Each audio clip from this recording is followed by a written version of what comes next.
In 1946, the race riot in Columbia, Tennessee was a phenomenon that begins to speak to the militancy of black veterans and the black community coming out of that Second World War.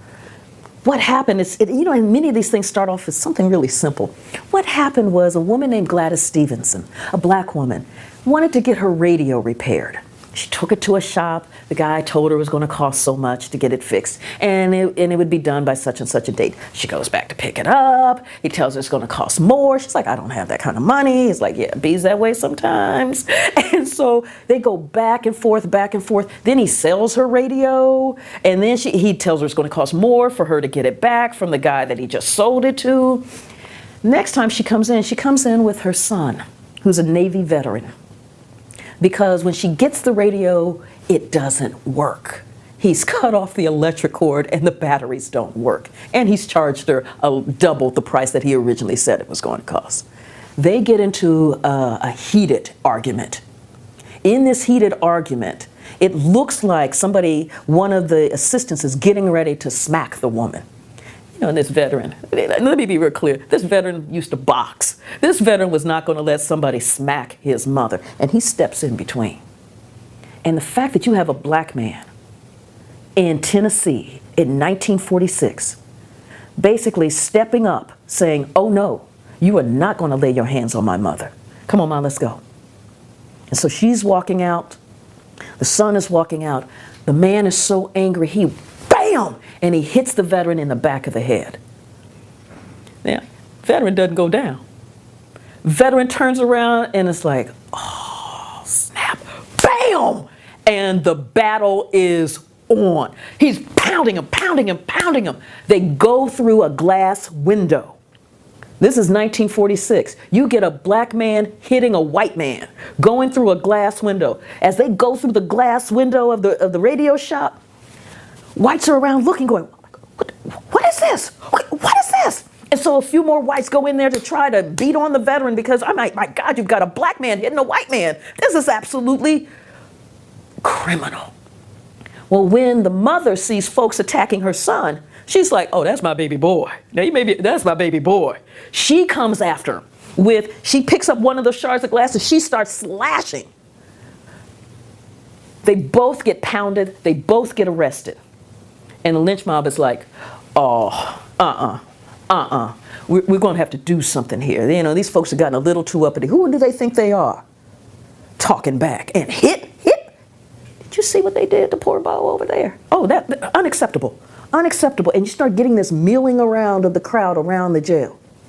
Well, the black community sees the milling around, starts hearing the word, we're going to get a rope, we're going to get a rope, we're going to get a rope. And they start moving. They work to get the son and the mother out of Columbia, Tennessee. The lynch mob is coming. Black folks start organizing. Because one of the things, we think of like Martin Luther King and nonviolence, but one of the things is that there has been a tradition in the black community of self-defense.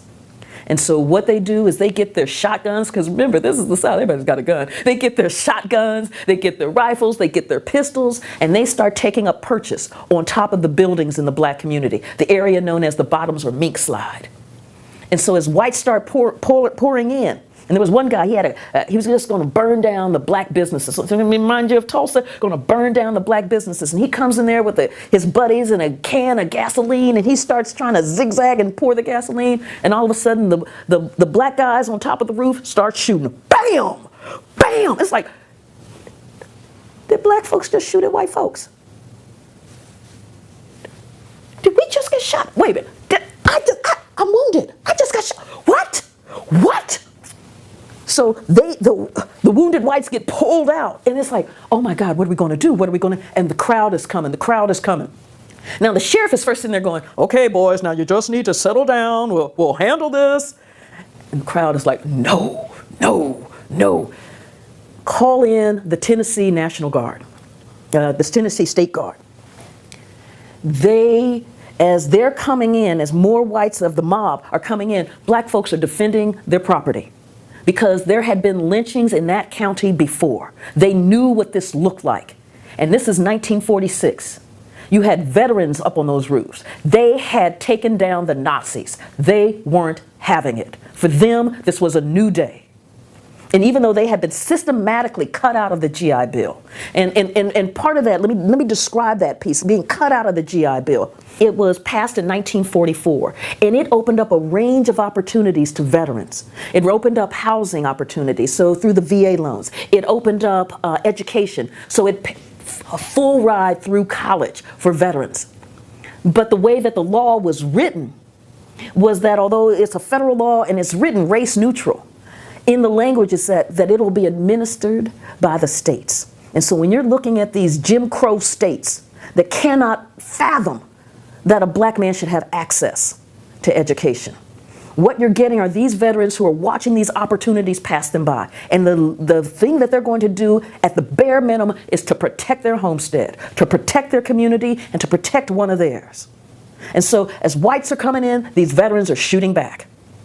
So when the sun comes up, the state troopers move in, and I mean they moved in with machine guns, moved in and started rounding up. They call you were brave last night. Are you brave this morning? Because we're getting ready to take you down.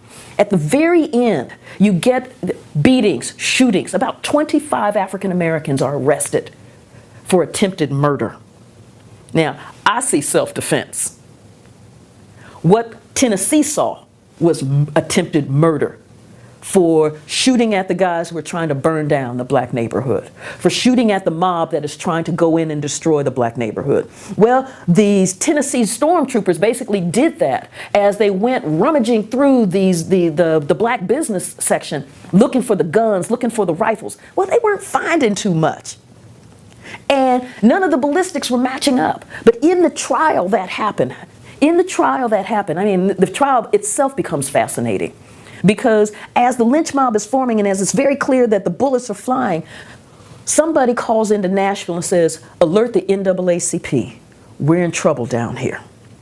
The NAACP then sends its attorneys to help these 25 black men who have now been arrested for attempted murder, charged, indicted for attempted murder. The defense was absolutely brilliant. I mean, brilliant. Z. Alexander Luby, who was the black attorney out of Nashville, one of the first things he did was to begin to challenge the jury. You know, what they call that voir dire process, where it's like, do you have any biases against black folks? Do you really think that you can be fair and impartial? No. Next. Do you really? Next. Are you a member of the Klan? Well, yeah. Next. I mean, and so to find then, you can't make this stuff up. So by the time they were able to get 12 jurors who could be impartial, and then because the state's case was so weak, they didn't have the evidence. And Z. Alexander Luby is arguing, this is self-defense. This is one of the basic rights that we know of as Americans. We honor this, we cherish this. In the first round, 23 of the 25 men were found not guilty. Yeah. Now you had the other two. Thurgood Marshall, from the head office of the NAACP, comes down to take part in this case for the final two. They again laid out a brilliant, beautiful strategy. It so infuriated the law enforcement folks in Columbia, Tennessee, that what they did was, after the end of the trial, Z. Alexander Luby, Thurgood Marshall, who would become the first black Supreme Court Justice of the United States, and two other men are in a car, and they're leaving Columbia. And they're like, whew, man, that was, almost like, yeah, that was bad. Yeah, okay, this is good. Cops pull them over. Well, they think it was the cops because they were in plain clothes, and the cars were unmarked. But when you get that kind of, they're close behind you, so they pulled over. First thing they did was they're looking in the car for open containers, convinced that somebody's been drinking. They went and bought some Coca-Cola at the local store, but they weren't drinking hard liquor. There's no booze in the car. So cops were like, get in the car. Oh man, didn't find any moonshine, didn't find any wine, didn't find any whiskey. They drive a little bit further. Cops pull them over again. let's see your license. They asked Thurgood Marshall. Thurgood Marshall hands over his license. Man, it's not expired. There's nothing wrong with this license. There's nothing we can get him on. He gets his license back, drives a little bit further. Then, cops pull him over a third time. In this third time, they're like, you're driving drunk. He's like, I've had some water and I've had some Coca-Cola. Yeah, you look drunk to me. Get out of the car. They pull Thurgood Marshall out of the car, throw him into their car. Now, there's a white guy in the car named Harry Raymond. And he looks up and he's like, wait a minute. They're not going back to the city to arraign him or to arrest him or anything like that. They're driving off into the woods. So he hops over and he starts following the cars that have Thurgood Marshall in them. They look up, they turn right, he turns right. They turn left, he turns left. They slow down, he slows down. They speed up, he speeds up. And he's thinking, they're going to lynch him. They're taking him off into the woods to lynch him. They're going to lynch Thurgood Marshall. My God, they're going to lynch Thurgood Marshall. Finally, they turn this way, he turns this way. They stop the car. He stops the car. He gets out there, they're like, what are you doing? Cops are, what are you doing? And he's like, I know what you're planning, and I'm not going to let you do it. They said, what? What? He said, I know what you're planning. And you begin to think about this. You really have no backup. I mean, you are out here in the woods in Tennessee.